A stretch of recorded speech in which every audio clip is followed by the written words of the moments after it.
হচ্ছে আমরা চলাফেরা করতে পারতেছি না, হাত পা সিস্টে লেগে যাচ্ছে। উত্তরের প্রবেশদ্বার হিসেবে পরিচিত বগুড়ায় বাড়ছে শীতের প্রকোপ। একদিনের ব্যবধানে আরও কমেছে তাপমাত্রা। শনিবার সকালে বগুড়ায় সর্বনিম্ন তাপমাত্রা রেকর্ড করা হয়েছে 11.6 ডিগ্রি সেলসিয়াস, যা চলতি শীত মৌসুমের সর্বনিম্ন। অন্যান্য দিনের তুলনায় আমাদের বগুড়াতেও উত্তরবঙ্গে বাংলাদেশের মতো উত্তরবঙ্গেতে আমাদের কিন্তু বগুড়াতে প্রচণ্ড শীত পড়ে গেছে কয়েকদিনের তুলনায়।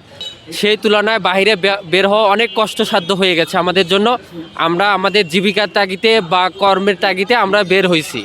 এর আগের দিন ছিল 12 ডিগ্রি। আবহাওয়া অফিসের উচ্চ পর্যবেক্ষক মোহাম্মদ শাহ আলম জানান, সকাল থেকে জেলা জুড়ে ঘন কুয়াশা ও হিমেল বাতাস বইছে।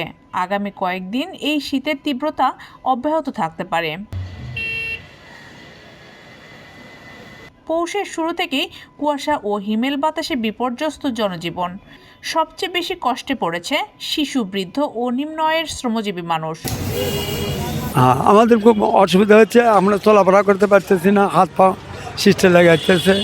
এই শীতের মধ্যে বেচা কেনা কম, আর ঠান্ডা সব লোকজন বাড়াচ্ছে না। যদি বাড়ায় তো তার বেচা কেনা হলে অনেক, কিন্তু আর বেচা কেনা কম। রাস্তায় লোকজনের চলাচল কমে যাওয়ায় আয় কমেছে রিক্সা ও ভ্যান চালকদের। পরিবার নিয়ে দুশ্চিন্তায় দিন কাটছে তাদের। আমাদের শীতেতে গাড়ি টাড়ি চলার অসুবিধা হয়ে গেছে। বয়স্ক লোক আমরা করে পাচ্ছি না, ঘরে ভাতি নাই, তাও চলার লাগিচ্ছে আমাকে। আমরা গরিব মানুষ।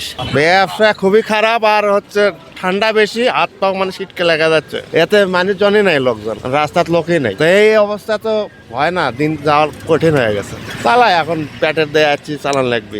ভাড়া ভাতি তো কম, শীতের জন্য করে মানুষ বের হচ্ছে কম। আমাদের অবস্থা, আমরা তো খুব অসহায়ের ভেতরে জীবনযাপন কাটাইতেছি। আমাদের তো গাড়ি ঘোড়া থেকে উঠতে চাইতেছে না। এই একটা গাড়ি জমা 400 টাকা, আমরা 400 টাকা ভাড়াই মারতে পারতেছি না। এমন কষ্ট করে আমরা জীবনযাপন চালাইতেছি। আমরা খুব দুর্ভোগে বসবাস করতেছি, আমাদের খুবই কষ্ট হইতেছে। আবহাওয়া অফিসের পূর্বাভাস অনুযায়ী সামনের কয়েকদিন বগুড়ায় শীত আরও জেঁকে বসতে পারে।